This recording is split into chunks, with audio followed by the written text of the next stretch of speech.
Have you ever wondered how the last imperial dynasty of China, the Qing dynasty, came to be? Our journey begins with the rise of the Jurchen people, a formidable tribe from the northeast regions of China known today as Manchuria. The Jurchen were a tough and rugged people, skilled in horseback riding and archery. They lived, hunted and fought under the harsh conditions of the Manchurian landscape, a testament to their resilience. In the late 16th century, an ambitious and charismatic leader emerged from among the Jurchen. His name was Nurhaci. Nurhaci was a visionary who saw beyond the tribal divisions of his people. He dreamt of a unified Jurchen nation, and through a combination of diplomacy, warfare, and sheer force of personality, he made this dream a reality. Nurhaci's unification of the Jurchen tribes marked the beginning of a new era.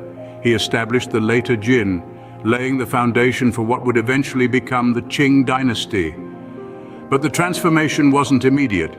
The later Jin first had to navigate a complex and challenging political landscape filled with powerful rivals and intricate alliances. The transition to the Qing dynasty was largely the work of Nurhaci's eighth son, Huang Taiji. Following his father's footsteps, Huang Taiji continued the expansion and consolidation of Jurchen power. But he also recognized the need for change. He reformed the military, instituted a new system of government, and even created a new written script for the Manchu language. But perhaps his most significant contribution was his decision to change the name of the dynasty from later Jin to Qing. This marked the official beginning of the Qing dynasty, a new power ready to make its mark on the world stage.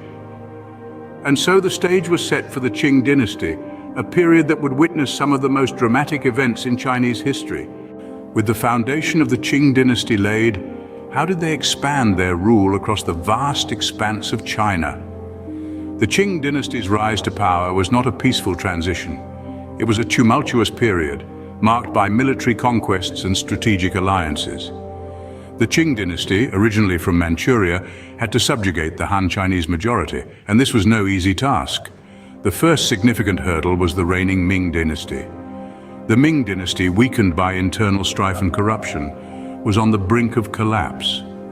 The Qing seized this opportunity, launching a series of military campaigns that eventually led to the fall of the Ming capital, Beijing, in 1644. But the conquest of the Ming was only the beginning. A formidable opponent still remained, the Southern Ming. This was a remnant of the Ming dynasty that had fled south and continued to resist Qing rule. The Qing, undeterred, launched a relentless campaign against the Southern Ming. Despite facing fierce resistance, the Qing prevailed, and by 1683 the Southern Ming was no more. Now, with the majority of China under their control, one might think the Qing would rest. But that was far from the case. To the west, the Dzungar Khanate posed a significant threat. The Dzungars, a confederation of Mongol tribes, had been a thorn in the side of the Qing for decades. In 1670, the Qing launched an ambitious military campaign against the Dzungars. The campaign was brutal and lasted for over 40 years. Finally, the Dzungar Khanate was defeated and absorbed into the Qing Empire in 1759. These conquests were not just about expanding territory, they were about consolidating power, establishing the Qing's authority across the vast expanse of China. And they were successful. The Qing dynasty, through a series of military victories, managed to solidify their rule, transforming China into a unified empire under their control. Through a series of successful campaigns, the Qing dynasty managed to solidify their rule over China. So how did the Qing dynasty fare at its peak? The zenith of the Qing dynasty is often attributed to the reigns of three exceptional emperors, Kangxi, Yongzheng, and Qianlong. These leaders, known as the Three Great Emperors, ushered in a period of unprecedented growth and prosperity. Kangxi, the second emperor of the Qing dynasty, held the longest reign in Chinese history, a remarkable 61 years. His rule was marked by the consolidation of Qing power, territorial expansion, and cultural renaissance. Under Kangxi, the Qing dynasty stamped its authority over Taiwan, Tibet, and Mongolia, thus expanding the empire's geographical footprint. Next came Yongzheng, a ruler known for his administrative efficiency and dedication to reforms. He implemented a series of policies to streamline the bureaucracy, curb corruption, and improve fiscal management. These reforms not only solidified the Qing dynasty's power, but also set the stage for an era of affluence and stability. Finally, the reign of Qianlong, the longest of the Qing emperors after Kangxi, is often regarded as the high point of the dynasty. During his reign, China's borders expanded to their greatest extent. On the home front, Qianlong was a patron of the arts and initiated several ambitious projects to compile and preserve Chinese literature and culture, including the monumental complete library of the Four Treasuries. The Qing dynasty at its height was not just a political and military powerhouse, but also a center of economic and cultural advancement. The empire's economic growth was propelled by a surge in agriculture, mining and manufacturing, while its cultural achievements were reflected in the flourishing of literature, art, and architecture. The reign of the three great emperors was a golden age, with China experiencing a level of peace, prosperity, and cultural enlightenment that was unrivaled in its history. The strength and stability of the Qing dynasty during this period set the benchmark for future generations and cemented its place in the annals of Chinese history. At its zenith, the Qing dynasty was a beacon of prosperity and cultural enlightenment. But all good things must come to an end, right? So, what led to the downfall of the Qing dynasty? The twilight of the Qing dynasty was a period marred by a myriad of issues, both internal and external. Internally, the dynasty was plagued by corruption, fiscal instability, and a rapidly growing population that the government struggled to support. The traditional Confucian social and political order began to crumble under the weight of these issues, and the imperial court's inability to effectively address them led to widespread discontent and rebellion. Among the key events that precipitated the decline of the Qing dynasty were the Opium Wars. These conflicts, fought between China and Western powers in the mid-19th century, exposed the weaknesses of the Qing military and led to a series of humiliating defeats. The Treaty of Nanking, which ended the First Opium War, marked the beginning of what the Chinese refer to as the Century of Humiliation. China was forced to cede Hong Kong to Britain and open up several ports to foreign trade, amplifying the dynasty's problems. Then came the Taiping Rebellion, one of the bloodiest conflicts in history. This civil war, which was waged from 1850 to 1864, further weakened the Qing dynasty.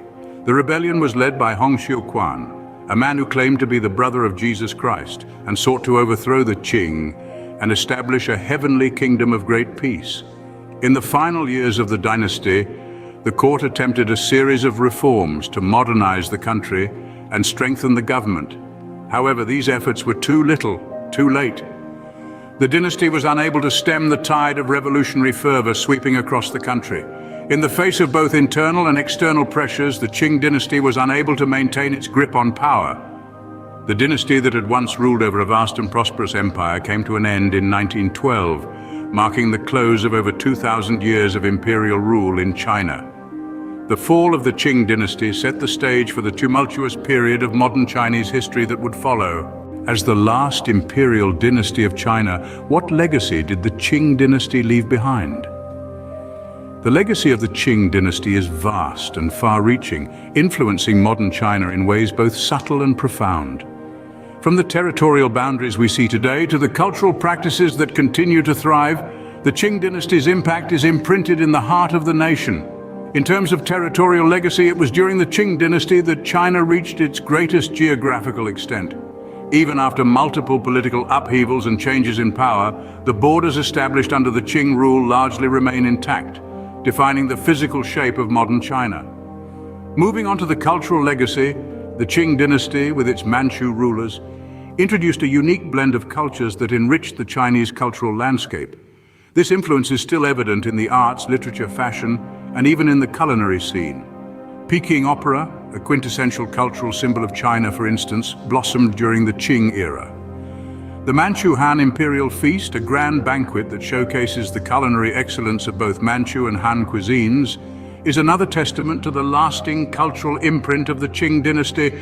The dynasty also left behind a rich trove of historical artifacts and architectural marvels. The Forbidden City, a UNESCO World Heritage Site, stands as a magnificent reminder of the grandeur of the Qing court. Numerous other palaces, gardens, and tombs across China echo the aesthetic sensibilities and architectural prowess of the Qing era. The Qing dynasty's legacy, however, extends beyond the physical and cultural. It shaped the historical perception of Chinese identity. The Manchu rule, despite being seen as foreign invaders initially, eventually became an integral part of the Chinese historical narrative. This acceptance of a foreign dynasty as part of their own history reflects the inclusive nature of Chinese identity, a notion that continues to influence China's approach to diversity and multiculturalism.